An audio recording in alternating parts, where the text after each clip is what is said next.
Good morning. Morning. Thank you for being with us. My name is Chris Galang. I'm with Wells Fargo.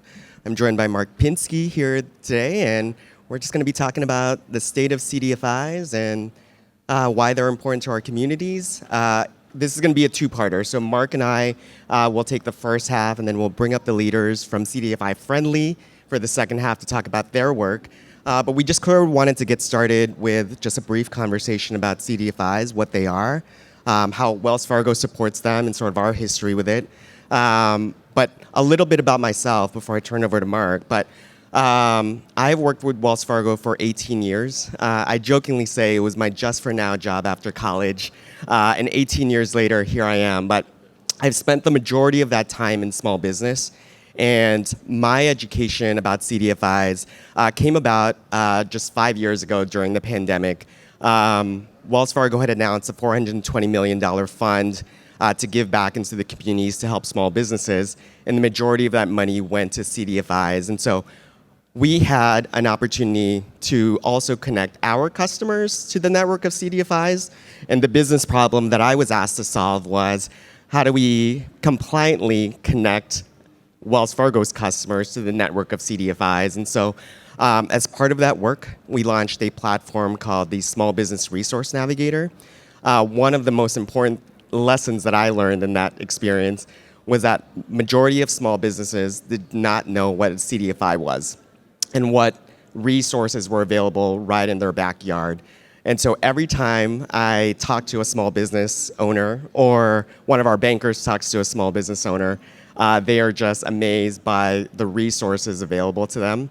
I told Mark I'd give a little bit of a disclosure in that my day job is at Wells Fargo, but I'm also in the process of launching a business, and I am in the process of applying for a loan with the CDFI. And had I not known what was available, that certainly would not be something that I would have availed myself of. And so we launched, again, Small Business Resource Navigator. To date, if I checked this morning, we've referred close to 4,500 small businesses to CDFIs in their region, and we have both connected them to capital as well as technical assistance, so sort of wraparound services. If you're interested in checking out that platform, it is bizresourcenavigator.com, so that's B-I-Z. You answer a few questions, and it matches you to a CDFI in your community that can serve you based on your responses to the questions. Mark. Good morning, everybody. You can hear us all right? Great.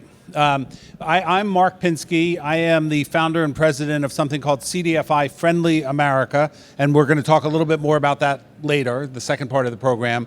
But I've been in the CDFI industry since 1988, so coming up, heading towards 40 years. I hope to make it, and have seen the CDFI industry go from less than an afterthought to a network of financial institutions that are playing really important roles in thousands of communities around this country in lots of different ways. And one of the things that I've seen, among many others, is the evolving relationship between mainstream financial institutions, banks and others, on the one hand, and the CDFI world. I was saying to someone I had breakfast with this morning that I go back to the time when every time CDFIs would talk about what they do and how good they are at doing it and their low net charge-off rates and all that sort of stuff, someone in the room, usually a banker, would say, "You're lying," right? And that, because no one knew us, we didn't have the data background, we didn't have the history, we hadn't worked together a lot, and and today we actually have incredibly productive and creative partnerships, as Chris is talking about with Wells Fargo.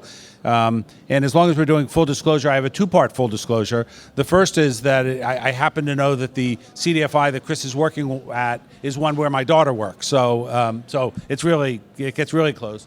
But the second thing is I've been involved with Wells Fargo and its predecessor banks for most of the time that I've been in the CDFI industry, and we did some really innovative things together over time, including we created what became the Wells Fargo Next Awards, which was a series of awards of, I don't know, about $80 million that we put into CDFIs that were on the brink of doing great things. This goes back 20 years now, 20 to 10 years ago, and but also had an opportunity to work with Wells Fargo 10 or 11 years ago now when they created the Diverse Community Capital Program, which has put, how much? Do you know the amount? It's maybe $1 billion? I don't know, hundreds of millions of dollars into CDFIs led by people of color, and it's been a really tremendously effective and successful effort. Last thing about that is one of the things that we realized when we were creating Diverse Community Capital was that for Wells Fargo, we built in what at the time we called a social capital part of the program, because we realized that in the world of CDFIs doing housing lending had lots of housing events to go to, lots of places to convene, and to be together and talk and learn from each other and share best practices. But in the small business space, CDFIs really didn't have places to go, and particularly small business CDFIs led by people of color working in the small business space didn't. And I've had several people from the cohort that you've built say to me that that's actually, as important as the money is, that we've created a place for people to come together. And of course, for that reason, really glad to be here with you all today and at this event where entrepreneurs are coming together from around the world to really talk about what's possible. Yeah, thanks, Mark. And I often get asked, why does Wells Fargo support CDFIs? And I also get a lot of questions about access to capital, right? And so the easiest way that I explain it to our bankers and to small businesses is that when it comes to small business financing, there's an entire ecosystem, right? Banks play one specific role in that ecosystem, but so do CDFIs. And so we support CDFIs because small businesses are at different stages and circumstances, and Wells Fargo, they might not be ready for Wells Fargo. They might not be ready for a traditional bank. But we feel that our role in that situation is that if we can't approve you within the four walls of Wells Fargo, we want to get you somewhere that can get you credit ready and can get you capital, again, based on the stage and circumstances that you're in. And so one of the important things, again, that CDFIs that Mark had mentioned, is those wraparound services. Because even if a small business owner, based on their stage and circumstance, is at a point where they're not credit ready, the great thing about CDFIs is that they help them get credit ready. And I think that is a very important service that CDFIs provide that often goes unrecognized. So the capital is great, but capital without education, without that foundation, can also be detrimental to a small business. So I've seen it time and again, right, where a small business owner will get that loan, but they are just not ready. And so Wells Fargo also believes, and I think our CDFI partners would agree, that we want to get capital to small businesses that are ready and that it does more good and not do any harm. So I want to do just a little checking. How many people here know a little bit about CDFIs versus a lot about CDFIs? A few hands. How many people here know a lot about CDFIs? Well, that's great. All right, good. I'm still going to give a little bit of a primer on CDFIs. One of the challenges is always helping people understand why CDFIs exist and the role they play and how they work. And so hopefully we can cover that a little bit between this part of the session, the second part of the session will help everyone understand that and understand some new ways to do it. But CDFIs are private sector financial institutions. They come in multiple forms. They are working in all 50 states, not everywhere, as we'll talk about, but they're working in all 50 states in urban, rural, and native marketplaces and communities. And in a sense, they exist to work just outside the margins of what conventional financial institutions, where they work and what they're able to do, but also just outside the margins of what government is able to do. Because one of the things that we've learned about CDFIs, you mentioned during COVID, certainly during the Great Recession, is that CDFIs are able to supplement what governments do and to help governments do what they're trying to do at the federal and at the state and local level. So, that notion of working just outside the margins is really important, because one of the things that we know, and the referrals program you have is a great way of sort of crossing over the margin when somebody's close but not able to quite to make it to the bank. But one of the things that's really important, as we know and as we're seeing right now, is that the margins move as markets change, as government policy changes. And we're in a period right now of tremendous uncertainty economically, generally, certainly in terms of federal fiscal policy, but as a result of that, what's happening at the state level, what's happening at the local level. And add to that, we're at a time of tremendous uncertainty about the Community Reinvestment Act, which is the 1977 law that places expectations on banks to lend and serve their communities wherever they are and whoever they are. And just a word on that, the three federal bank regulatory agencies had proposed a new rule in late 2023 that was going to update how CRA worked. That was eventually some of the bank trade associations sued to question that. There was basically the rules were put aside while the courts were looking at this. But recently, the regulatory agencies filed a public notice that they're going to rescind the new rules. And so we're going back to the old rules, we assume at some point, but we don't even know that. So there's tremendous uncertainty in the world of credit, right? And all the, as you said, the ecosystem that goes on around it. And that is affecting, not only is affecting banks, it's not only affecting the federal government, it's affecting CDFIs, and so it's affecting the communities where CDFIs work. We work, there are more than 1,400 CDFIs in this country. Overwhelmingly, they exist to serve people who are sort of socially and economically disadvantaged, or socially or economically disadvantaged. Overwhelmingly, that's communities of color, and that is what they exist. And so that uncertainty is really trickling down. And one of the things that we want to be able to talk about is how CDFIs respond, because in the past CDFIs have been sort of the first movers in providing credit in places all over this country. So last thing I just want to say about CDFIs by way of background, I said before people would talk about our performance and challenge us. CDFIs have net charge-off rates that are very close to what the banks have in more conventional markets. And they do that because they have a business model that is to be profitable but not profit maximizing.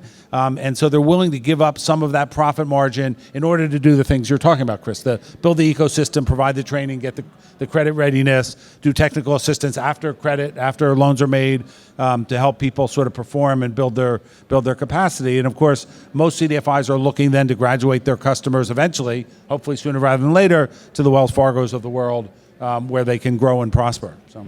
Yeah, absolutely. And again, the role that CDFIs play in that ecosystem is that they are able to provide that more hands-on experience for customers.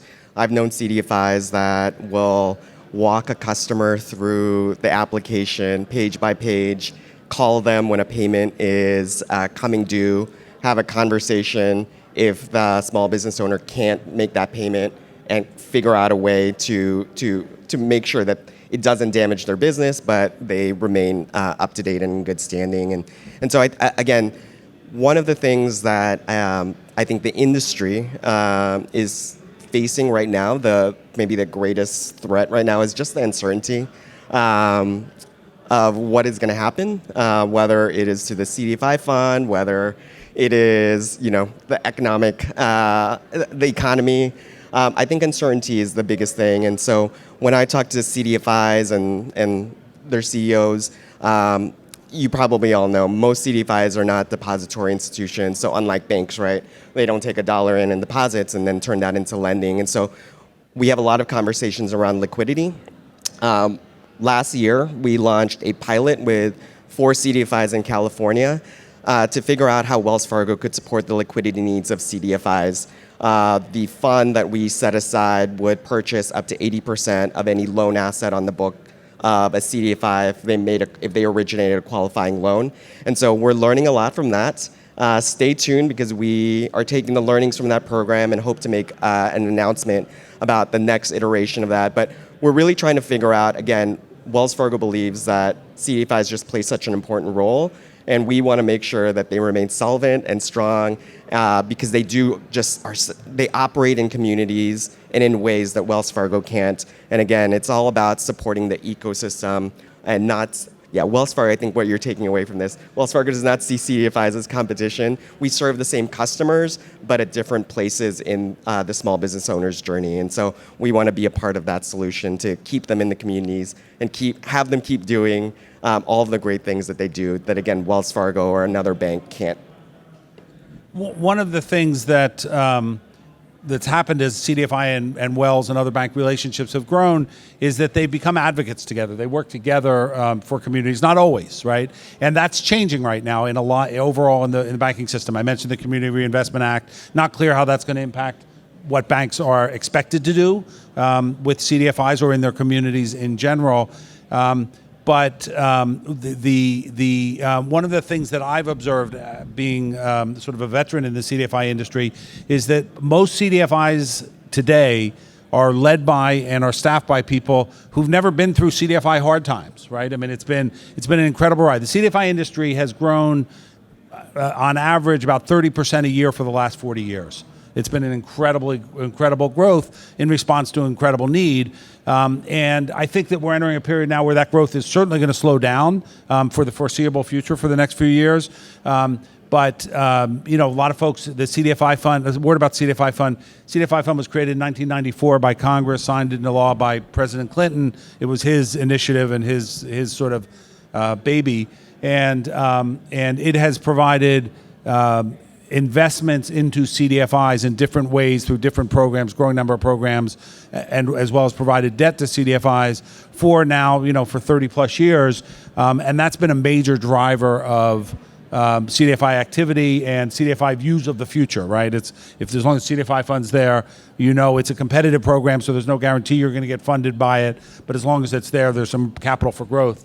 And one of the things that's happened in this administration is various efforts to curtail, cut back, eliminate the CDFI fund. The thing I want to say to you now, as someone who's been through this before, came into this world through policy, led the effort to create the CDFI fund 32, 33, 34 years ago, is that the CDFI fund's going to be fine. I have absolutely no doubt the CDFI fund's going to be fine. The administration issued an executive order back in April, I think if I remember correctly, saying that they wanted to eliminate the CDFI fund. But in fact, they issued it right after Congress had appropriated money for the CDFI fund in the continuing resolution that they did. And so it was very clear to me at that point that the administration wanted to sort of make a show of the CDFI fund, but that it wasn't really serious. It knew it couldn't win over Congress. CDFI fund has bipartisan support at a level that perhaps no other program in the federal government has. It's certainly one of the two or three most bipartisan programs. And so one of the things that happened, and it's easy to forget this, but it was a remarkable moment, was when the White House came out with its executive order. First Republicans in Congress stood up and said, I don't think that's a good idea. This is a good program. But President Trump's own Secretary of the Treasury, Scott Bessent, actually stood up and said, we're not going to do that, really. It was a remarkable moment. It was the first moment I know of that anybody in the administration has stood up to the president and said, no, we're not going to do this. And so what eventually came out in the budget that they submitted, that's now and in various ways moving forward and moving back, was that they a few things. One, they argued that the CDFI should be mature by now, and we can talk about what that means. CDFI should be mature by now, so they shouldn't need the funding the CDFI funds offers. So they eliminated all the programmatic, what they call discretionary. It's not discretionary. It's statutory. The law requires that they make these awards. But the core funding programs of the CDFI fund. But at the same time, they didn't actually try to eliminate the CDFI fund. They actually left about $33 million for administration to continue certification, which allows CDFIs to become U.S. Treasury certified CDFIs. And then they also proposed a $100 million fund for what they called rural CDFI lending. It happens, my take on that was they didn't have a particular plan. Two things about it. One is they wanted to push money into red places, which this administration tends to do. My reaction to that, because we have something called the CDFI market map, and CDFI advocacy map, we can actually look at where the money went. 2/3 of the money since 2005 that CDFIs have loaned has gone to states that voted for Donald Trump in 2024. So the money's already overwhelmingly going to red places. In the Senate, there's something called the Senate Community Development Finance Caucus. It's bipartisan caucus. 2/3 of the funding that went to Senate Community Development Finance Caucus members went to Republican states. So pretty consistently, there's plenty of money going there. So what I think the administration was doing was saying, we want to have some money that does what we want it to do, and in the negotiations, we expect you to add back some money that does what the CDFI fund already does.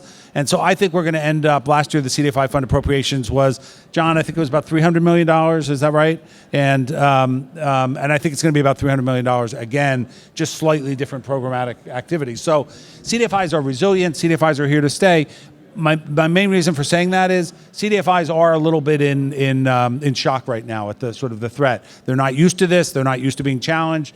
I do try to share stories of how Newt Gingrich tried to knock us out, how Jesse Helms tried to knock us out, how the second Bush administration, Karl Rove tried to knock us out, and various things like that. It's not going to happen, and CDFIs need to get back on the front foot. So part of my advocacy work right now is getting CDFIs realizing they're going to be okay, and they can bring some stability and some certainty in a world of uncertainty.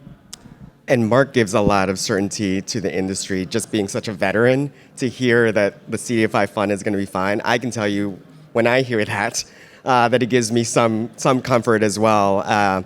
And so I think, again, the work that CDFI Friendly is doing, I won't steal the thunder of the next panel, but I think it's just so vital to be able to get CDFIs in communities where they currently are not, and make sure that those resources are available to those customers in underserved markets. I think it's such a wonderful mission. Again, I won't steal the thunder of the next panel, but it's good work. And again, when someone like Mark, who's been such an industry vet, talks about all of the ups and downs and different eras that CDFIs have gone through, the one thing that I think to take away from it is the resiliency of CDFIs. And that resiliency actually puts them in a very unique position to help their communities because they've gone through it, and sort of they know how to guide the institutions and their customers to do the right things. Do we want to, Chris? Before we wrap up, we want to see if there are any questions. Yeah, about absolutely. Orientation, please. Oh, thank you. Hi there. Thanks for that, and I appreciate the candor as well. Much appreciated. My name is Nathan Stevens. I'm a senior program officer at the Coleman Foundation in Chicago, Illinois. We're trying to strengthen our local region's entrepreneurship ecosystem. Part of that is with access to capital and supporting CDFIs. In Cook County in 2021, and we're a CDFI haven. In 2021, there was a report that stated that just 9% of CDFI dollars actually went to go support small business owners. The majority of it went to go support real estate projects and housing. And I'm wondering if you have any advice for private philanthropy or government or other larger traditional lenders on how they can best support CDFIs deploying resources to small businesses. All right. Yeah. You want to? Yeah. Okay. So that 9% figure, that's Cook County, 9%? That's interesting. I hadn't heard that figure. Doesn't seem impossible to me, but it seems a little bit low if you look at industry-wide data. So the first thing about Chicago is the home to some of the first CDFIs, and it is of all the places in the country, it is the best served market by CDFIs. But if you talk to any CDFI in Chicago, they'll tell you we're nowhere near close to really serving the need here, right? There's a huge need and a huge demand. That's relevant for our next portion of our program, but I wanted to put that out there. And I think what foundations can do, and we're going to talk a little bit more in the next part of this, is fund the things that provide the support to CDFIs, or fund CDFIs that provide the support to entrepreneurs. First part of that again. Provide support to those organizations, provide support to entrepreneurs, right? And provide all those ancillary systems, part of the ecosystem. Because generally what happens with CDFI small business borrowers is there's a good idea, there's a cash flow positive, people don't have the experience of running the business, may not have, whether it's a management, whether it's a city purchasing arrangement. There are a lot of things like that small businesses that CDFIs are trying to work with just don't have experience in, right? And don't have the training and don't have someone to hold their hand. So, my suggestion would be to look at that and look at doing it through CDFIs where you can. There are some there are small allies for small business is a great CDFI that does a lot of support for its borrowers. One of the things about CDFIs is no two CDFIs are alike. And so when we were working, we're not going to talk about it at great length today, we were working in Fort Worth to create CDFI Friendly Fort Worth. We had two small lenders doing micro enterprise lending. One was only interested in deals that were ready to fund, that could be, we can move them to credit committee as quickly as we can. And the other one was only interested in folks who weren't nearly ready there, who wanted the training and the technical assistance. They wanted to develop a different kind of relationship. So part of that is understanding too which CDFIs are better serving what you're trying to do at the foundation, because you can complement and help each other a lot. Yeah, and the one thing I would add, Nathan, is that I think for private foundations, regardless of where they are, one of the things that they look at is impact at scale. And when you look at small businesses, impact at scale is sort of like woven in, right? That coffee shop is employing X amount of the residents, and so I think the narrative is about how you get how supporting CDFIs that support small businesses provide results at scale. And so one of my colleagues from the Wells Fargo Foundation is here with me today. If you guys want to have a conversation after, definitely invite you to do that. Happy to talk more later. Behind you, yeah. Thanks. Thank you. You can hear me, right? Yes. Laura, I'm from a CDFI in Chicago called Greenwood Archer Capital. And I went to a conference a couple months ago with the CEO of Accion, and he was talking about how difficult it is for CDFIs in the United States to succeed because the amount of hard money and predatory lending that is around there. So by the time that the small businesses arrive to the CDFIs, they already have a lot of debt that needs to be refinanced. And CDFIs struggle a lot because loan committees don't want to refinance that, or we don't have enough funding for that. And I was wondering if you have any thoughts on how to address the problem of already having a big burden that it's being undermanaged for some time. How can CDFIs help that in the best way? Yeah.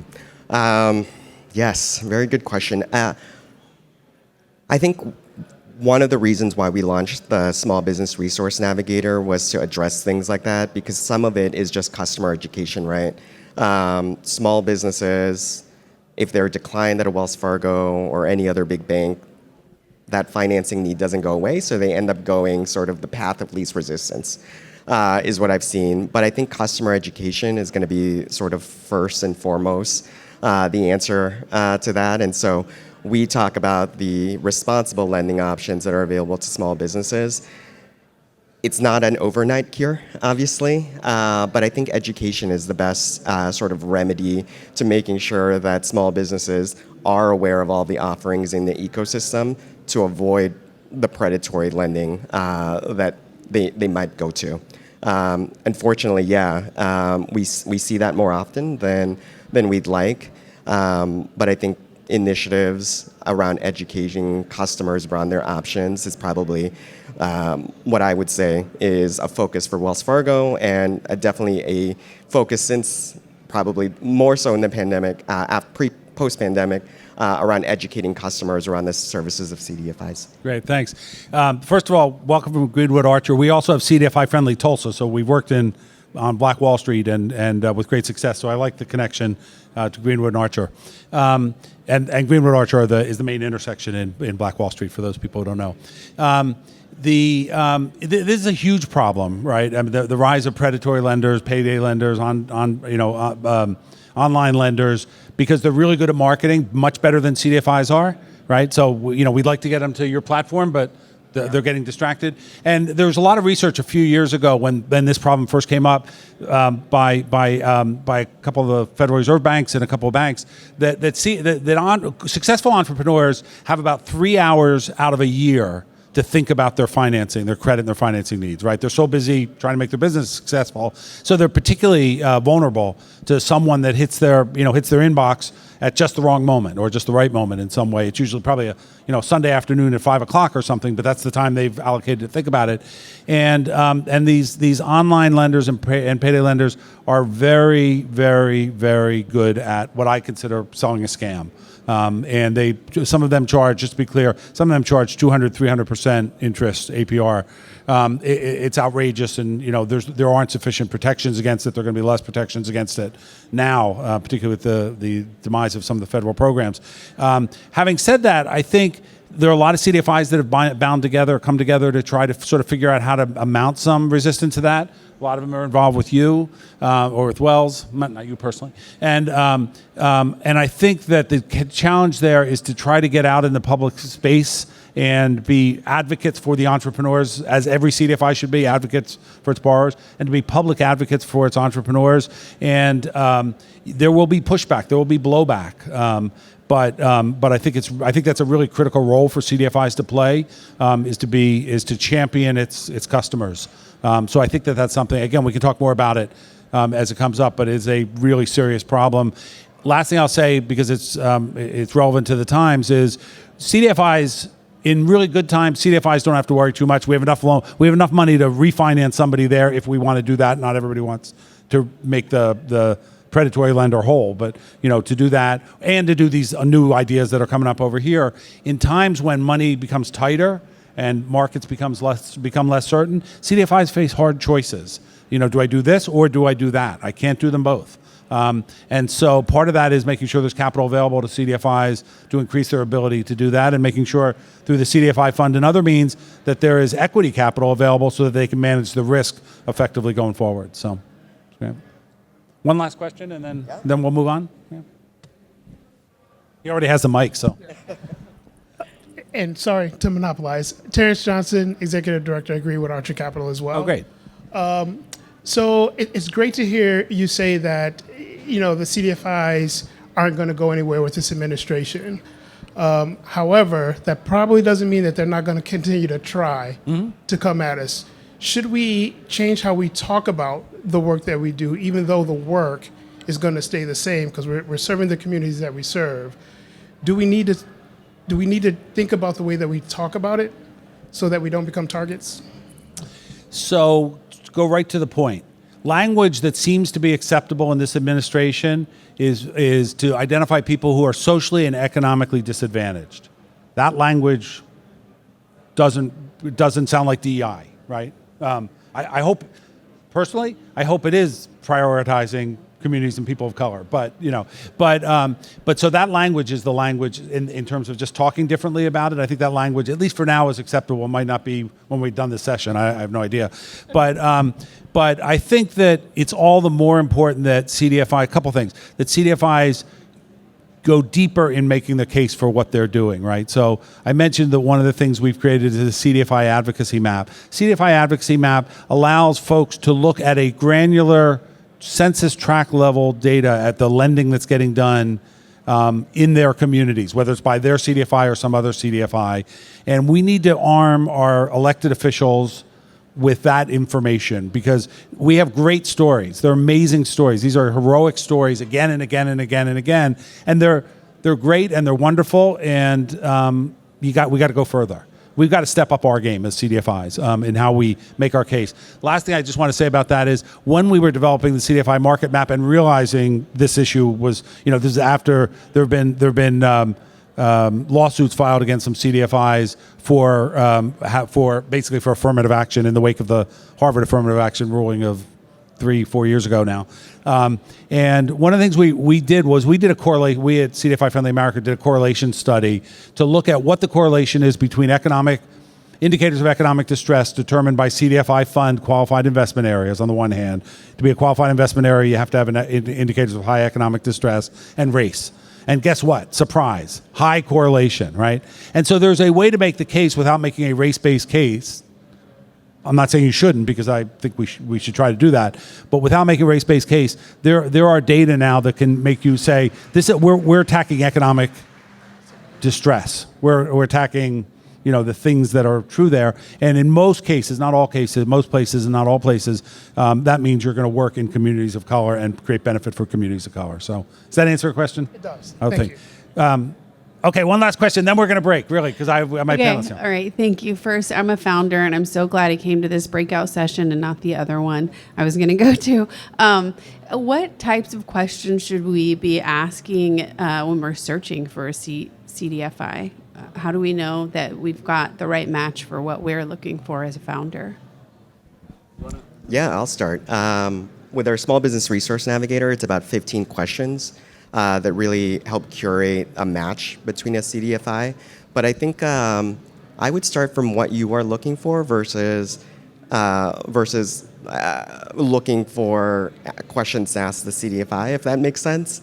I would say that most CDFIs can serve any type of business, industry agnostic, and so I think that the best thing I would advise on is go to a CDFI, meet the ones that are serving your community, and just chat with them. Tell them about your business, tell them what you are trying to do, and they'll often be able to provide, I think, a good answer and good match. And I think what CDFIs also are really good about doing is introducing you to a broader network if they are not the match for you. And so I would say start by really understanding what your financing needs are, where you are in your stage and circumstance, meet with the CDFIs in your community, and you've got a few here that can also make introductions. And so, yeah.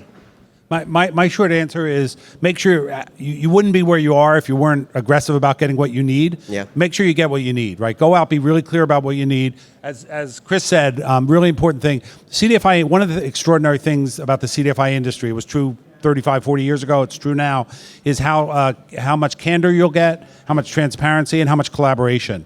So if you say, this is what I need this kind of capital, and I need it in this form, and I need it now, if they can't do it, they'll tell you. They'll say, no, but let me introduce you to somebody over here who can, or here are 3 people you can talk to. So just engage with the CDFIs, and 99% of the time, together you'll get to what you need that's right for your business, that's going to enable you to do what you do and prosper and help your community. So I think we're going to make a transition now. We have about an hour. Chris, thank you so much for sharing the Wells Fargo perspective. It was great talking to you. Thank you. And we'll bring up our CDFI Friendly panel. And if we can change the slide, I could probably do it. But one more. There we go.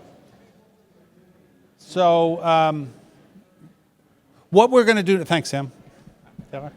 Have a seat. And, wherever. It doesn't matter. I'm going to stay here. I want to sit under our photos. Yeah. So at least we're in order. John, come down here. It's just easier for me. Then we'll all scoot down one. Thanks. Boom. We're going to be a little off balance here. We have to be, I think. So what we're going to talk about now is what do we do for those places where CDFIs are not working, where there is a high economic need, high economic distress, indicators of need, and CDFIs, for whatever reason, and we can talk about all the reasons in different places, but for whatever reason, CDFIs are not providing the financing that community needs. And what this starts with is a model that I came up with in Bloomington. That's John Zodi. We'll talk to him in a second. With the then mayor of Bloomington and the head of the community foundation that we now call CDFI Friendly or CDFI Friendly America. And so we'll get into that with you. We're gonna answer some. We're gonna have some conversation ourselves. Save your questions. We promise you we'll leave plenty of time for questions. Let's start with introductions. Taylor, you want to introduce yourself? We'll come down and. Hello, everyone. My name is Taylor Price. I'm the Executive Director of CDFI Friendly Evansville region. My name is Sam Centellas. I'm the Executive Director of CDFI Friendly in the South Bend region. And I'm John Zodi. I'm the Executive Director of CDFI Friendly Bloomington, which is starts about an hour south of here. And just to be clear, we have 3 Indiana-based. Part of the reason we're here is we have 3 Indiana-based CDFI Friendly efforts, and each of them are distinct and different. But they work closely together, and they're related through their CDFIs and their partners. So let's jump into this. And Sam, I'll go with you first. Just tell us a little bit from a CDFI Friendly, through the eyes of CDFI Friendly, about the South Bend region. Yeah, so South Bend region, we're the northern part of Indiana. Some people call us the north central region of Indiana.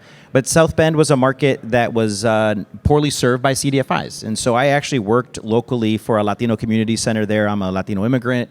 And so we knew we had a capital access issue in our neighborhood. And we wanted to look for ways to help solve some of those issues.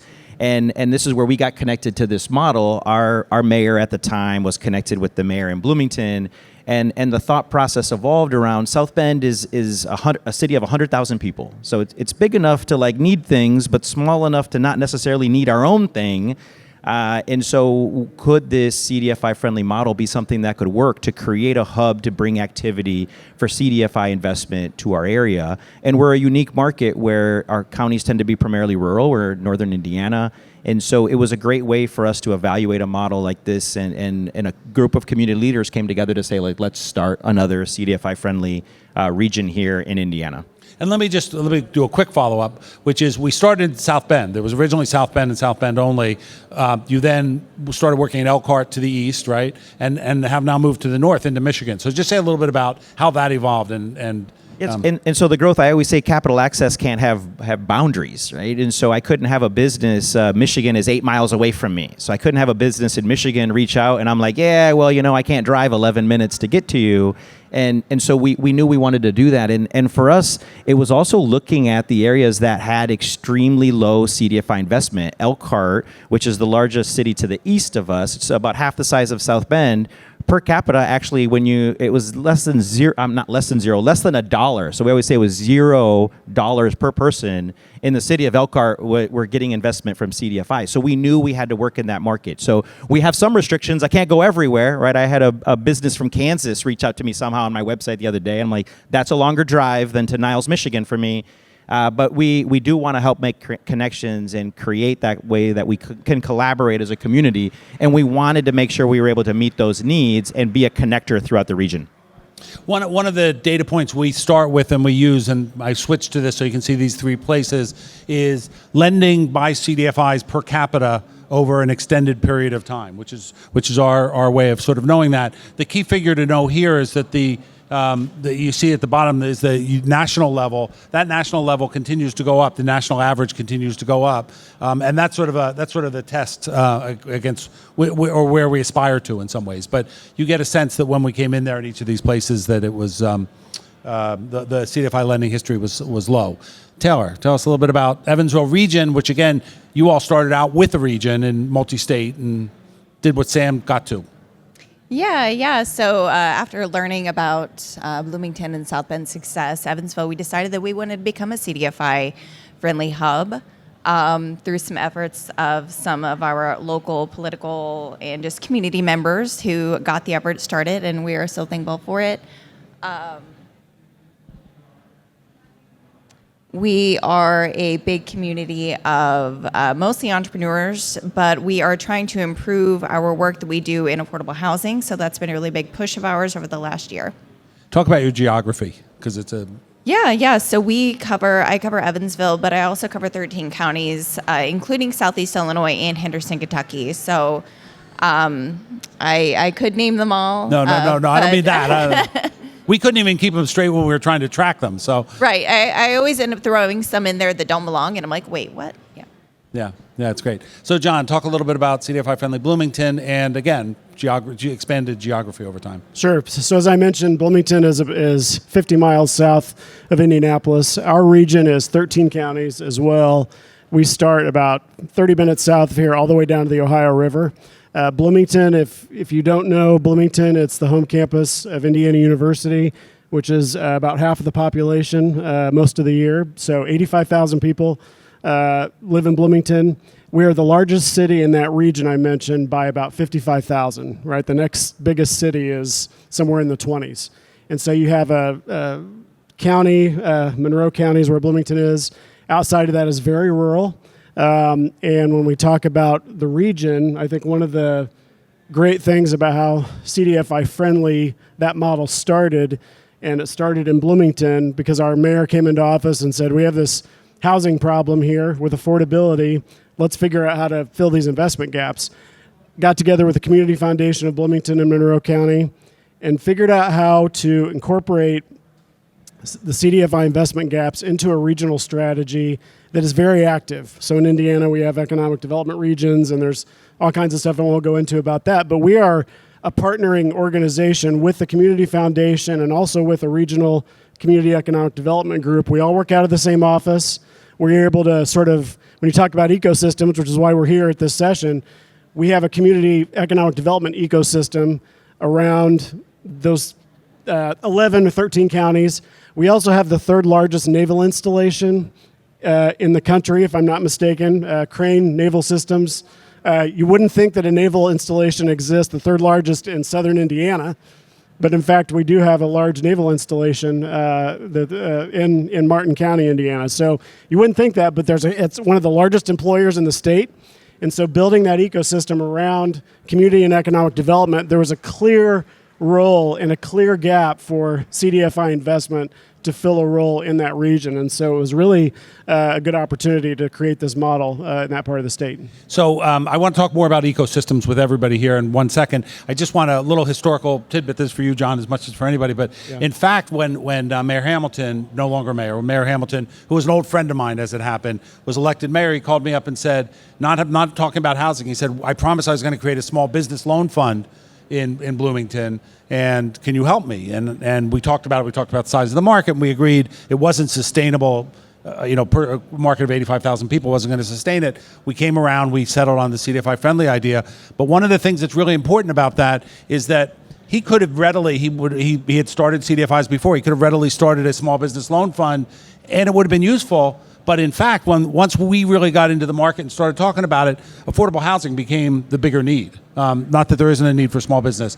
And one of the things that all the CDFI friendlies do is they bring CDFIs in from other places that bring all the types of products, right? So small business, multifamily affordable housing, we can bring mortgage financing, consumer financing, commercial real estate, right? So all those things are possible depending on what the market, what the community needs and wants. So Sam, talk a little bit more about ecosystem. We'll go back down the line here, and the ecosystem you're trying to build, and what's working, what's not working, what challenges are.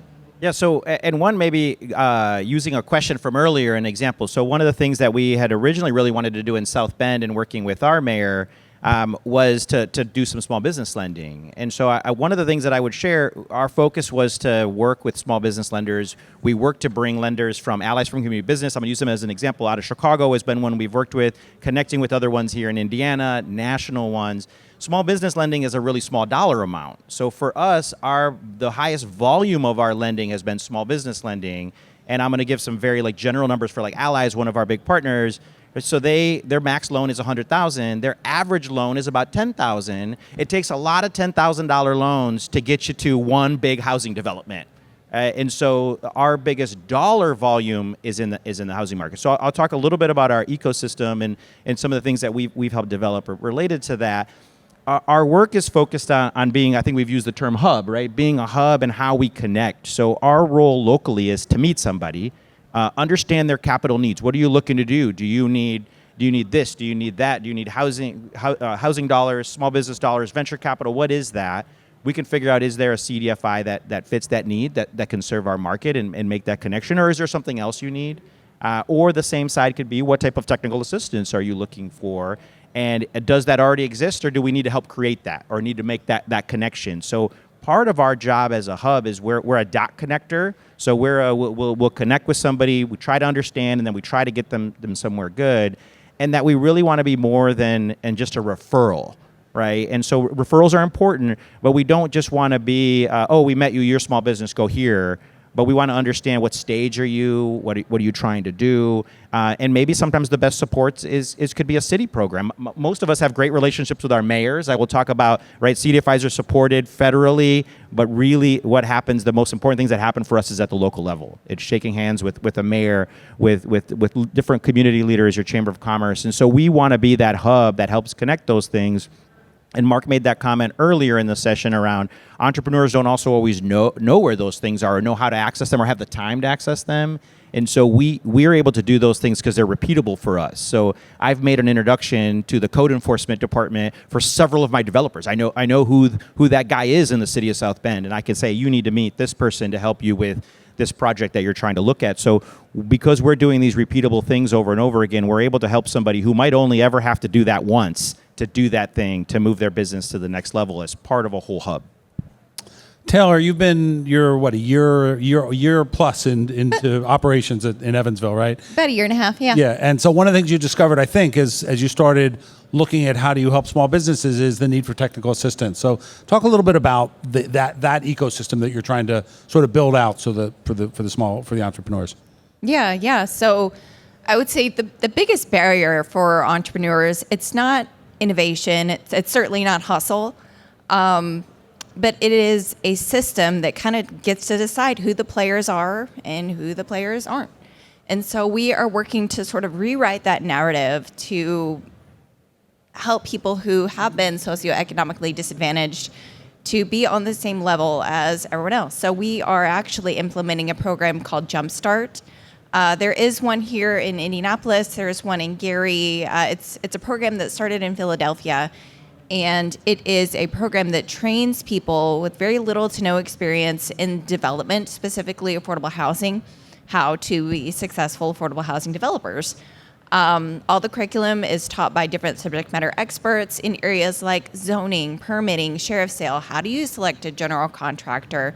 How do you how do you go about whenever a property is going up for auction? You know, what are the general do's and don'ts? How to write a pro forma.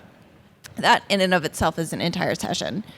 But we are working to give people who already live in these neighborhoods, who've grown up here, who want to pour back into the community that they came from, to be successful in helping to elevate it. So the people who live here, what I've learned, they possess everything within a developer to help them to be successful that's unteachable.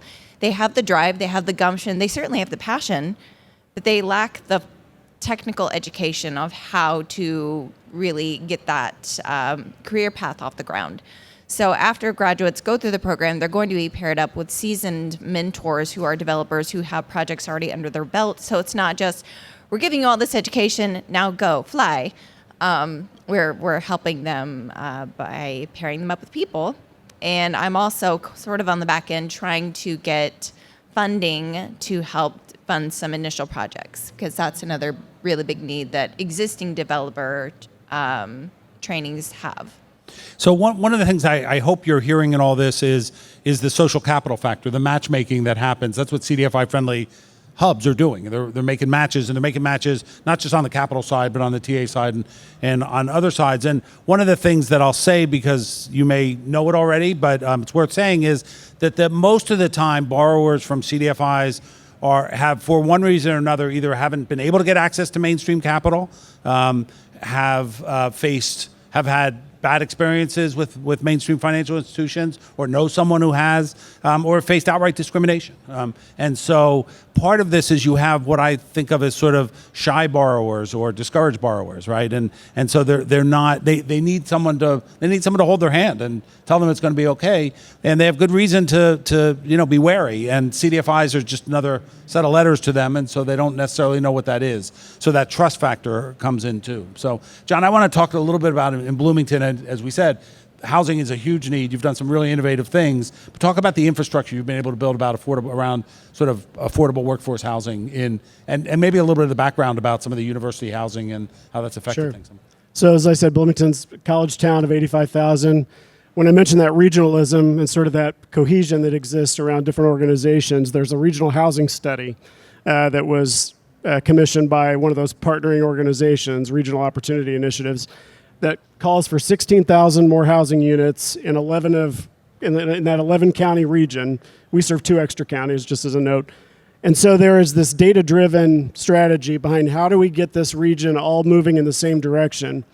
And when you talk about how CDFIs can come in and fill that role, you've got the city of Bloomington, which has a lot of local incentives. I used to be the housing director in Bloomington, and so I'm going to talk a lot about housing, and I'm a government guy, so I'm the only one up here wearing loafers. So, I have sort of this structured, rigid view on things sometimes. But the reason for that housing need is that we've got this affordability problem because we've got a tight, expensive housing market. And then as soon as you drive outside of Monroe County and really the city of Bloomington, the price drops in a big way. But there's a housing need. The housing stock in the region is older. That's the same for Indiana. So we've got this statewide housing problem, but also, I'm looking at a room full of entrepreneurs. You need housing, right? So if we're going to bring people, if we're going to grow population, we've got to figure out how to crack that housing code, and that requires different approaches. We have a lot of folks who want to build large apartment buildings that are market rate housing in a college town. But what about everybody else? And so Mark mentioned workforce housing, or you may know it as attainable housing, which serves a population of folks whose income is outside of the federal affordable, if you will, area median income, but is still too low to get into that market rate housing. So workforce housing, 80% of area median income up to about 120% of area median income is that population of folks who exist, who may be working in the service industry, who may be starting out. When I bought my first house, I was in that window. I didn't know about the down payment assistance programs offered by the city of Bloomington, or I would have accessed those, for instance, but I was in that workforce housing range. And so we have a group in Bloomington called Bloomington Cooperative Living that has a cooperative housing model. And so we've been able to work with a CDFI that helps build and preserve affordable housing developments that are cooperative housing. And they're not just for students. They're for generational households. The latest one is under construction. It's almost done. It has a suite, if you will, where a generational household could live. And so approaching housing in different ways is not just that traditional affordable that you might know or hear about, but also these different ways you can impact housing in a small scale development kind of way. That's really how you help move that needle. You've got people creating more housing, and how do you move that needle in a small scale way to get more housing done? And then how do we duplicate that model outside of Bloomington where those incentives might not exist? And how do you do that? And that's something we're really trying to get into that world, to work with developers and folks in the different counties that we serve to figure out how to do that. One of the things that we're trying to make happen, and it is happening in CDFI friendly communities, is sort of a CDFI marketplace, a marketplace that works for CDFIs. The idea that it's friendly is it makes it easier for CDFIs to come there. When we first started working in Bloomington, I used to talk with the mayor and with Tina Peterson from the Community Foundation about how do we make it so that if there was a CDFI in Indianapolis and it had to choose, does it go an hour south to Bloomington or go an hour south to Columbus, right? Is that it? Columbus? Yeah. The other, right? How does it choose? And part of that is to make it a friendlier place. Have a John or have a Taylor or have a Sam there on the ground who knows the market and makes it easier, less expensive, and more successful to actually be working there. So go ahead. You want to pick that up? Well, I was just going to say that I think that's right. CDFIs are still lenders, right? And so there are projects where you need to help provide that technical assistance to even get in front of a CDFI to say, are you ready to lend? And so whether that's housing or whether that's entrepreneurial, I think there is a conversation to tee up. And so to be that sort of person on the ground that's able to help do that, I think has provided a lot of benefit and hopefully a lot of education on how the lending industry works, right? Because that's something people can be intimidated by. And so I've seen some folks say, okay, well, I've talked to a bank, or everybody knows what banks do, but if you've not had that conversation with a lender, it can be tough to kind of get a reality check. No one knows what a CDFI does, so that's all right.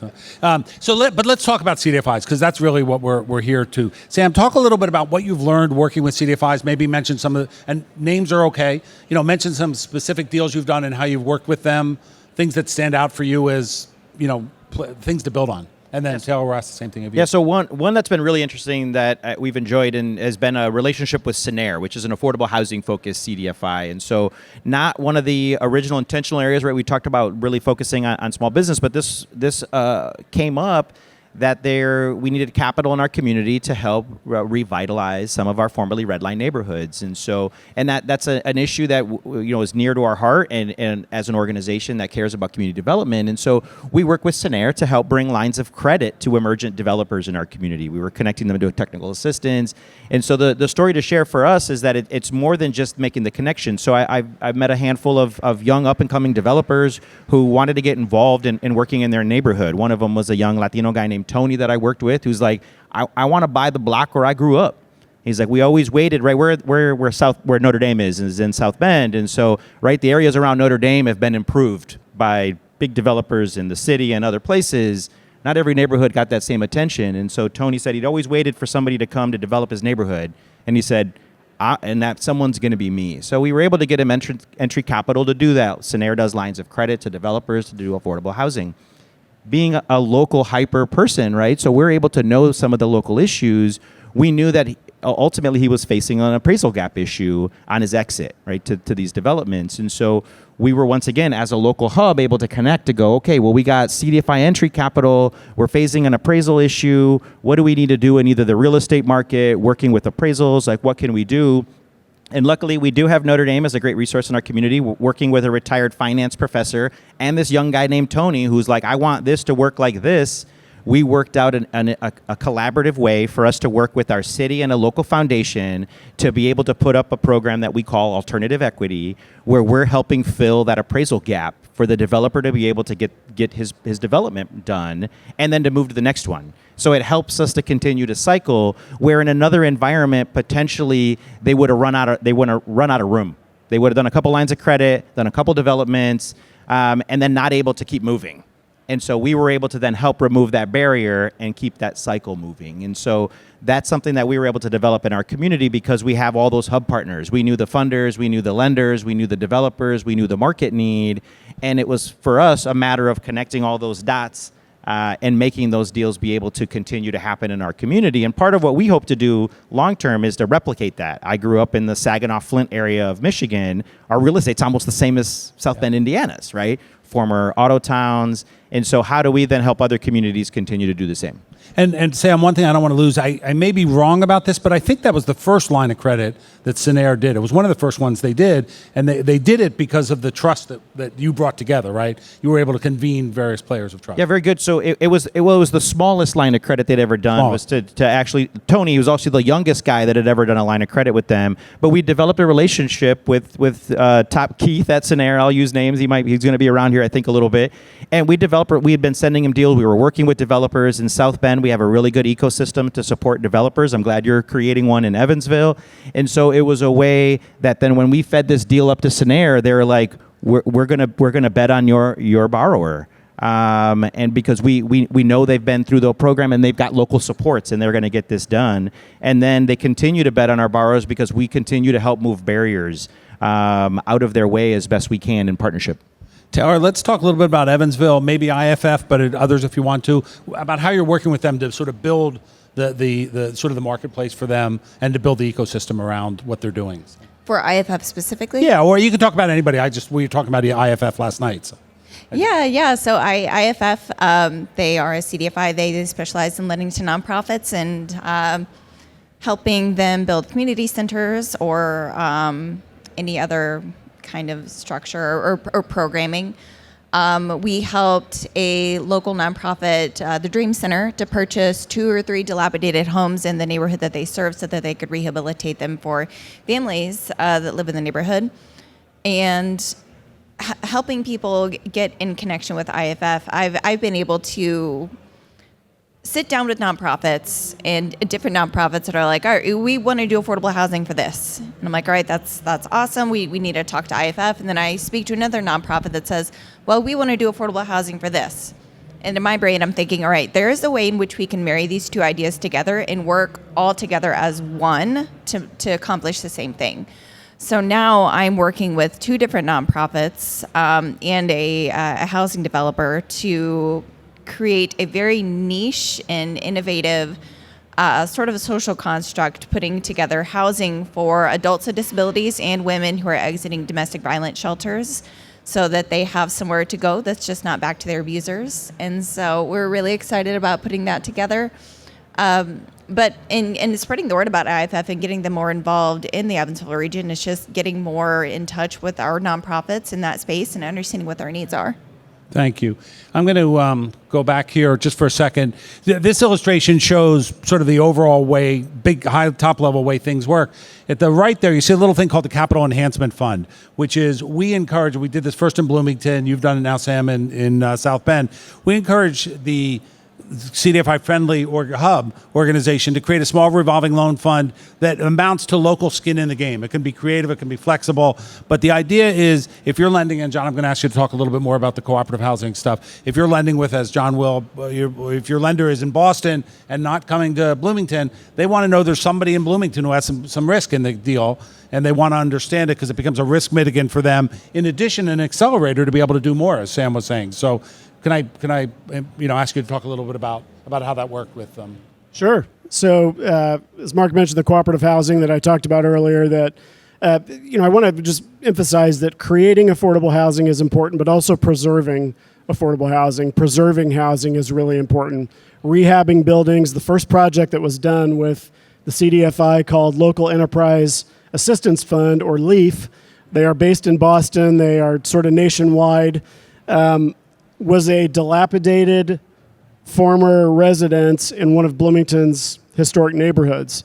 And they came and just turned it around. It is still 21 units of cooperative housing almost 10 years later. And the way that enhancement fund works is we have a loan pool. Our loan pool currently is funding from the city of Bloomington, and we have a line of credit between some banks that is another potential loan pool. But we were able to partner with the CDFI, and the CDFI loaned their money, their portion of the deal, $800,000 or so. They loaned it at about 7%, and we came in and bought half of that, basically, or partnered on half of that at 3%. And so what that did is blended the interest rate down for the borrower. The borrower, being a nonprofit housing organization, is committed to providing affordable cooperative housing in Bloomington, right? And so the mission was there for all the partners. There was also a third participant, which was the city of Bloomington, offering a grant from its housing development fund. And so we've been able to duplicate that model in two other projects in Bloomington, one which is now resulting in the construction of a house in a targeted neighborhood, kind of the same neighborhood as that first project I mentioned. And so we're still using that same model where we basically do the loan kind of a 50-50 on money, but the interest rate is different because the CDFI LEAF has to lend at their rate to meet their business model, and our business model is this enhancement fund, and so we can blend that rate down, and that really helps save the organization money. And so that's where that enhancement fund really comes in handy to help drive forward the goal of getting more affordable housing created or preserved. Thank you. So let me just step away from this interaction for a second, just to say, I ran Opportunity Finance Network, which is the main CDFI trade association in the United States, for 21 years, and my focus was on, how do we scale the industry? Not necessarily individual CDFIs, but scale the industry. And in that time, not because of me, because the CDFIs do great stuff, the industry has grown from less than $100 billion to somewhere between $450 and $500 billion today. There's a lot of capital. The scaling has happened. What I realized, and hold myself accountable for, was we missed something. We missed scope. Right? We missed the fact that we had a lot of capital in some places. Chicago is a good one. New York's one. San Francisco's one. Boston's one. Right? But we were missing places. And in fact, we were missing, our data tells us, we're missing almost 1,300 places. There are 1,300 what I call CDFI lending deserts in the United States. Those are places with at least 10,000 people with high need, low CDFI performance historically, right? And so my notion has always been that there are these CDFIs out there with significant amounts of capital who will come to Bloomington or South Bend or Evansville region if we make it easier for them, if we make it friendly for them in some ways. And so what we've done through these three and CDFI Friendly Tulsa and Fort Worth is I think we proved the concept in different places. Fort Worth's a big city, we have small cities, we have regions. This model works, and most importantly, that CDFIs will come. Let me tell you the thing that will keep them there, which is if you're a CDFI, your major operating cost, in addition to overhead, which is not nothing, is customer acquisition. You spend a lot of time out doing what these folks are all doing. You spend a lot of time out meeting people, finding deals, maybe referring them to banks if they're bankable, if the bank can do them. But you spend a lot of time doing that. And what CDFI friendly hubs do is take the overhead and take the customer acquisition costs out of these transactions. Now, CDFIs still have to underwrite them. They have to meet criteria. They don't always work. Some deals don't fly. But if you think about that, if you're, as CDFIs are, if you're a spread-based business, the difference between what you pay for capital and what you earn on your capital, if you're a spread-based business, suddenly your spread is just increased in some ways, right? And so some of the folks who've been doing this the longest, Scenarios of the world, for example, get that, and they understand that there's an incentive for them to lend in CDFI-friendly communities. So, my vision, after many, many years, my vision is that eventually I won't be the one doing it anymore, but we will eliminate CDFI lending districts in this country, right? So I have big ambitious in some ways. But so with all of that said, I want to turn back to our panel, and then we're going to open to questions. What advice do you have? This is advice for me, really. But what advice do you have for communities that would like to have more CDFI financing, whether it's CDFI friendly or nothing or something else? You know, what have you learned that you would want to pass on that other communities could build on as they go forward? And we'll start with you, John. Well, I think it's the sort of the variation of approach, right? So I mentioned we have a housing study that says you need this many units. We have an early learning organization that is also one of those partnering organizations that says there are 15,000 kids in your region that need access to childcare because all adults in the house work. On the small business side, there isn't as much data driven. So I think it's the understanding the approach, and this is new for me as the structured government guy, to understand how the entrepreneurial ecosystem works and how you can help play a role in that. Very quick story, but I've started participating in monthly lunches with a group of folks that are, one person is the head of the Arts Alliance in Bloomington, one person works for a small business in Bloomington, another person is trying to build something, and then there's me. And so we started just getting together because I connected one of them with another, and then our lunch on June 25th is going to be 6 people, right? And so it's this organic growth in the ability, I think, that organizations like CDFI Friendlies have to connect the dots and say, okay, I helped connect 2 of these people here, and then that person knows another person. And I like to think in a complementary way that this is how the ecosystem is built, in an organic way. It's not structures and deadlines and this, that, and the other. It's conversations, and it starts here and then it builds there, and you are able to talk about and brag about, frankly, what's going on in your communities to other people, not just in the region, but also I would advise other communities to just figure out how you can be an advocate for your region or your community, whatever it is. I mean, I grew up in the region that we serve. I've done a lot of work around Indiana for 25 years. It's in my gut to kind of fight for the area that we serve and to try to see these specific areas move forward because they're all connected. Everybody needs housing. Maybe you need childcare. And certainly if you're an entrepreneur, you either need those things now or you will, or your employees will down the road. And so figuring out how to just make all that work and the regional cohesion and the community cohesion is really, really important, and something that I think really supports the work we do. Thanks, John. That's a great example of sort of being entrepreneurial, building an entrepreneurial economy. So one thing that I'll give a quick example so we can get to questions, but for me, it's about how we help eliminate barriers, right? So there's a lot of industries that are designed around how do we help people get around barriers, strictly because they're trying to design an industry to help people get over a barrier, right? And so then your job is to find more clients that need to climb that barrier, and you help them climb them. So our job is to eliminate our job by saying, how do we remove that barrier so that other people who come along don't have to figure out how to get over the barrier, and we've created a solution. And so that's what a hub environment does, right? By saying, here's the barrier, here's why it's not fair or not right, what can we do about it? And our easy example I used earlier is like our alternative equity program is not like we just need to keep throwing our hands in the air and go, why are these appraisals racist and what are we going to do about it? Versus saying, well, we're going to design a product that's just going to solve that problem. And so for other people who come down the road, they've got that problem solved for them, ideally, right? And there's many other problems. So that's been part of how I look at it from our standpoint, is not how do we help people get around things, but how do we help lower barriers so that everybody has better access to be able to have these economic opportunities. Thanks, Sam. And the fundamental notion CDFIs are built on is that access to capital is a barrier, right? And so thanks for that example. Taylor. Yeah. Well, Sam, John, and I were all certainly very passionate about this and what we do, and the different skills from the areas in which we come from, we bring to the table in our roles now that can really help us to build relationships between the people and the CDFIs. Me personally, one thing that I come from a mortgage background. So whenever I was working with a mortgage CDFI for a young Latina woman buying her first home after being denied by 2 other banks, even the CDFI came back and they said, well, I don't think we're going to be able to do this because of X, Y, and Z. Me with a mortgage background, I'm used to giving underwriters some pushback. And I said, I want you to ask your underwriter to show me the guideline that says we can't do that.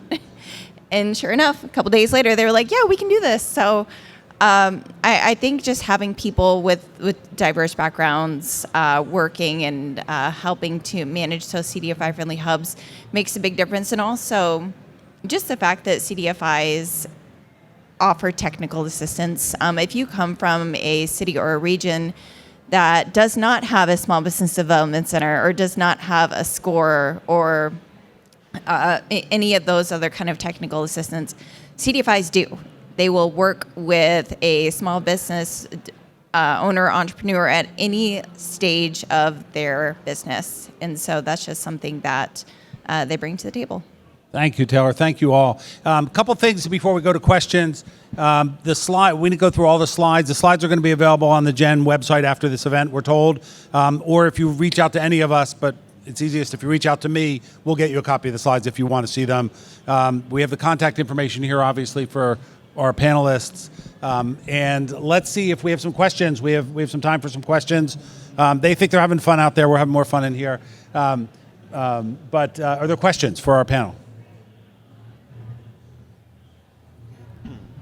A lot of times the affordable housing is developed by large developers, and there's great things about that, including technical abilities. But sometimes there are examples where not enough of the social mission was built in. To what extent do you feel like there's opportunities, if it can be done correct technically, for small developers, small nonprofits, individuals to help contribute to? Yeah, I think all three of our panelists have been involved in that in some one way or another. So who wants to? Go ahead, Sam. Yeah, so for me, in general, one is helping people scale up, right? So no one got started building 400-unit apartment complexes as their first deal, unless they have a super rich uncle, and then they always have it easier, right?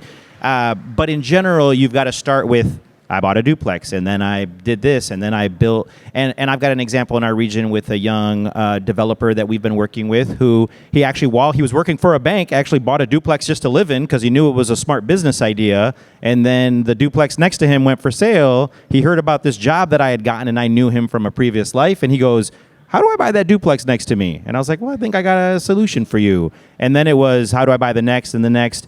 And ideally, hopefully by the end of this year, he'll be breaking ground on a row of townhomes he'll be building.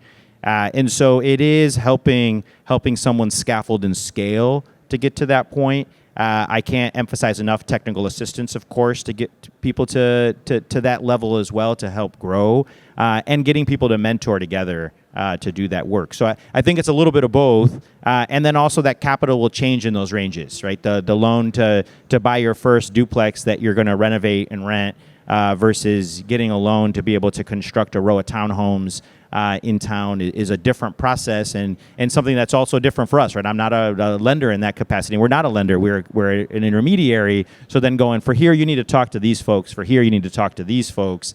And to make sure that we've got that continuous stream of support that we can provide to get somebody to that level if they want to grow to that level. John, do you want to? I appreciate the question because I think that's sort of the new frontier of how we solve the housing problem. There's a group called the Incremental Development Alliance, which is a national group that focuses on small-scale development or incremental development. One of the things I think the important role for a CDFI, Taylor talked about this with your Jumpstart in Evansville, is how do we get more people willing to take that risk, like Sam talked about. A deal we did last year was help a person acquire a 6-unit apartment building that housed veterans. There were veterans on housing vouchers through the Veterans Administration. And this person had never owned property before, but they run a business that is financial advocacy. So, accounting, finances, working financing is not a problem, but they never owned property before. And so we worked with the CDFI, and they are considered sort of an emerging developer. And they wanted to build an asset, and so we worked with the CDFI to help them acquire that property. An existing building that was for sale in Bloomington easily could have converted to market rate housing rental, and help them acquire that. And it's going well. They're looking at, we're always looking at what's the next property that can be purchased or acquired or rehabbed. And so that small scale development requires that technical assistance, though, because there are your local ordinances and your local land use policies, which in our region vary widely. And so really something that I think we have a lot of opportunity to make an impact on in the CDFI world. Taylor, did you want to add? If not, I'll add something about Jumpstart. No, go ahead. Jumpstart is actually a national program. It was started by a developer who actually lives a mile away from me in Philadelphia. And they started doing it there in Germantown. And it was just a way of developing local residents of the community into developers. And they've been phenomenally successful in a lot of places. It's a very low-cost program, but it does have a little bit of cost. But it's a great way to make sure that there's, that any kind of redevelopment involves local residents and reduces the risk of gentrification or cultural displacement, all those things. So it's a great program to draw on, and I would just encourage you to do it. I just want to say it's true. This is a true issue on the national level as well with big CDFIs and big places. I have another community I'm working with in Northeast Pennsylvania. There's a big movement building around converting motels to attainable housing, and that process of doing it. And there's some developers there, and the pushback they're getting as I refer them to CDFIs just to see if folks are interested in is they're not thinking enough about what the people in the community think and want and need out of this. So even the biggest CDFIs, the ones who'd rather do a $20 million deal than a $1 million deal, are pushing back on these developers. And I think it's a role of the CDFIs. So we have a question here and then here. Please, do you have a mic? We can get your mic. Thank you. Hi, my name is Trisha. I live in a CDFI desert in central Illinois. Mm-hmm. You guys have alluded to, I think, the ecosystem that needs to be in place for CDFI Friendly to be successful. I work as an ecosystem builder. My business is the Trep School. I also happen to wear another hat as alderwoman in my city. So my question is, who are the key players that need to be included in the conversation or brought to the table from the community overall to make sure that a system like this would be successful? So I'm going to offer that from a starting point, but you all will say what sustains it, right? So when we're invited into a city, CDFI Friendly America gets invited into cities and regions and the like. We want to make sure that there are, that there are no major obstacles, that there's someone who's going to stand in our way. Not that we don't want to help, but it's just, it doubles, triples the cost of actually getting anything done there. So we want to make sure that the public sector is open to it, at least open to sort of bring more CDFI financing there. We want to know that the private sector will listen. We want to make sure the banks are paying attention because my experience in banks in places that aren't in high concentration CDFI places is that they've heard of CDFIs, they know a little bit about it, but not a lot about it. They don't necessarily, Tulsa was a place like that, for example. But most importantly is that there is some wide range of community voices that we can bring to the table, right? It has to, in my experience, it has to rest on that. It has to rest on community up. And then we need to work together. Part of what we do, I call it organizing, part of what we do for many months is bring people together who don't usually talk together in a community. Sometimes that means bringing bankers to the table with CDFIs and with community voices, right? And so we build from there and then try and involve everyone as inclusively as we can. And then it plays out differently in different places. So I have stories to tell, but let me just see, in terms of sustaining, that's it, Sam? Maybe finding a champion. Like I'll joke, in South Bend, we were lucky. Our mayor, Pete Buttigieg, was on board right away with the idea. And if people follow him politically, he's able to get things done. So he was very helpful in the model. But we wouldn't have done it if there weren't local community voices that had said this was important, right? So just echo what Mark said, that it's got to be a system. It can't just be one person's dream. It's got to be a system. The other one I would add, as someone who does a lot of consulting with nonprofit organizations, every day that you don't start is another day you're behind. Mm-hmm. So start even whatever it is, because if not, if you wait till day 70 to start training for your marathon, you're probably not going to be successful. So every day that you don't start, you're a day behind. Great. Question over here. Thanks. Thank you for the question. Hi, I'm Adam. I'm getting to know Sam a little bit about South Bend region, and so hearing some of the numbers from the South Bend annual report and seeing what you posted here on the slides, I'm hearing that the economics work for the CDFI. PAR rates are 0 or very low, and there's this technical support ecosystem that's developing. So in the areas where there are CDFIs, there's a friendly advocate also in that area. Why aren't the numbers higher in terms of closed loans, in the period of time that you showed? So I'll answer, and then if you all want to add to this, you can. We're starting in places that have no significant experience with working with CDFIs, and we don't know how they're going to respond in some ways, right? So part of what we do over the year or so that we spend in a community figuring this out is trying to figure out where the low-lying fruit is, and that's where you start. But it's also true, and this is true in every CDFI market over the last 40 years, it starts really slow and it accelerates really quickly. About year 3 is when we expect to see that, right? But these are areas where, in Bloomington, where there was a lot of activity early, you had a mayor who was CDFI friendly and, himself and all that. There were a lot of, big deals that were possible. So in Bloomington, where it was a housing focus, those are bigger deals. Several of us talked about it in dollars. Those are bigger deals. In South Bend, it started as a microfinance strategy, right? So it was, and you're doing a lot of microfinance, looking at a lot of microfinance deals. I know Taylor in Evansville region. So those are smaller deals. Doesn't mean the impact is less. It just means that it's a different kind of impact in some ways.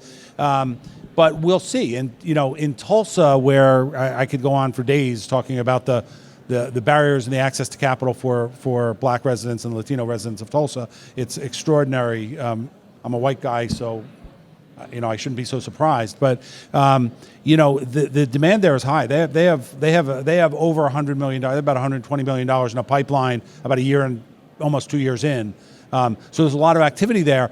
But because they're not experienced borrowers, it takes longer for CDFIs to make decisions. And let's be really clear, CDFIs don't make decisions quickly, and that's good and that's bad. But great question. Anybody want to? I would just say that as the founder of or the founding executive director of the organization, there has been a very big need to sort of just push education, and that's really been one of my biggest goals in the first year as executive director in this role. Go to the counties that you serve, go to any event that allows you to pick up a microphone and talk about CDFI friendly, because I guarantee you the majority of the people in that room have no idea what a CDFI is. Mm-hmm. Great, thanks. John, go ahead. I would just say that when you are serving a rural area, Bloomington, as I've said, has lots of incentives and lots of different activity, but the other 12 counties in our region are very, very rural, and so they may not have the partnering financing entities. So local government incentives or their economic development organization may wear a lot of hats, whereas in Bloomington it wears, a couple of hats. And so the partnerships are different. But to echo what Taylor said, I think growing that network, and this year has been a huge year of growth for us. Our year 3 was 2021. Which was not a great year for growth. But what we're seeing in the pipeline, though, is the way that we're able to bring that investment to rural areas, because everybody's got an open mind. There hasn't been a person out there that said, I don't really want to talk to a CDFI, I'm not really interested. It's really about just coming from whatever place you've been and saying, look at your list of tools you have to get something done, and maybe a CDFI is one of the partners that can be there. So the level of conversations we've had to increase that with a mayor or a chamber or an entrepreneur or anyone has been effective in trying to get that network built up so people are raising awareness. Great, thanks, Sean. Any last questions? We have, please, one last question, and then we'll wrap up. Thank you all for your participation and your patience. Thank you. And going back to what Adam was saying, I think we all have very strong pipelines, but we have a lot of constraint with resources, time, and money. And my question is, considering that the CDFI friendly is not as close to the CDFI as we would like to be, what are the resources that you provide or you can help provide the CDFI, like the originator of the loan, to keep track on the loan? Because we, as CDFIs, we really want to be as close to our client as we can. So we visit them, we go to every single event they have, their openings, their pop-ups on the Saturday and the farmers market. And it's something that we cannot do if it's in Bloomington. It means it takes us 3 hours to get there, 3 hours, and that's the opportunity cost that we would need to pay for that. So what are after we have we provide a loan, what are the resources that we can have from you or from your third-party partners that we can rely on to know that someone is watching out for them? Oh yeah, so I'll cover a couple of those in a couple different ranges and ways we do that. So with small businesses, we do a couple things to help CDFIs from a resource side. One, we can even participate in lending in some way. So John used a great housing related example. I'll use a quick story on a cleaning company that we worked with in South Bend, Indiana, called Indiana Elite Cleaning. They got a toll road contract, and they weren't going to be able to manage payroll, right, while they wait to get reimbursement. So they needed a line of credit. We worked with Allies for Community Business to get them a line of credit to manage that. They were only able to meet the criteria for the half the loan that they needed. And so we were able to say, well, what if we put in some guarantee, you provide the entire loan that he needs, and we kept track of him the whole time. And so we're knowing where he's at, how he's going, just communicating with him. And I don't like to use the term hand-holding. I like to use the term sometimes a little kick in the butt instead, but this guy was phenomenal. He's actually featured in their annual report that just came out yesterday as a way that he grew his business. But we were there working with him, knowing how his contract's going, knowing what contracts are coming next. We communicate with the lender to go, this year he's going for a bigger contract, and we got to work another deal to help him continue to scale. So it's been a little bit of both. The other one, if you look us up on our social media, I love a ribbon cutting. And so that's a small way that we can support a small business, because one of the things that I got started doing when I worked at our local Latino community center was that Mexican restaurants never got a ribbon cutting from the mayor. Right. And so it was like, how come downtown businesses do, but the West Side does it? That's not fair. It's even bigger family investment for them to do this. And so what we've done community-wide, right, not just for one cultural group, but community-wide, to say, when businesses start in this town, they deserve a ribbon cutting. And they deserve the mayor to be there. They deserve somebody to celebrate their accomplishment. So those are also ways that we can't expect a Chicago lender to drive in to South Bend for that, but that they know that we're helping make that happen for that small business, so that they are as important and they're treated as important as any other business in our community. So that's ways that we partner, from just being there to cut a ribbon, to providing some capital to help make the deal happen, to whatever it is, so that we're true partners in the deal. I'm not just sending you a loan origination. And we're always making sure that our CDFI partners are given shout outs whenever we share that on social media. So if we are doing a ribbon cutting or something, we're like, thank you to Community Investment Fund of Indiana for making this happen, even if you can't be there in person. I would encourage you to think of the CDFI Friendly team in hub team, wherever it is, as your sort of very part-time staff, right? You can't be there. It's not the same. I know you want to be there with every borrower. You can't do it, right? And so how do you leverage yourself? You do it that way. So thank you all for being here. Let me thank my heroes, people making CDFI Friendly work. Thank you to all of you and for all the work and things you're doing. I just want to end on 3 points. One, CDFIs aren't going anywhere. They're going forward. They're not. Don't worry about that. Second is, there are going to be a lot more CDFI friendly places over the next 5 to 10 years, and hopefully they can work with you. And third, for anybody here who says, I need CDFI financing, I don't have a CDFI friendly, you have my contact information. Call me. This is if one way I can give back at this point in my career, I will find a CDFI for you to talk to. If you have somebody you know who needs that, that's not really my business model. I just, the CDFIs are too good. So thank you all very, very much. Enjoy the conference. It's great to be with you. We'll all be around to talk a little bit if anybody wants to.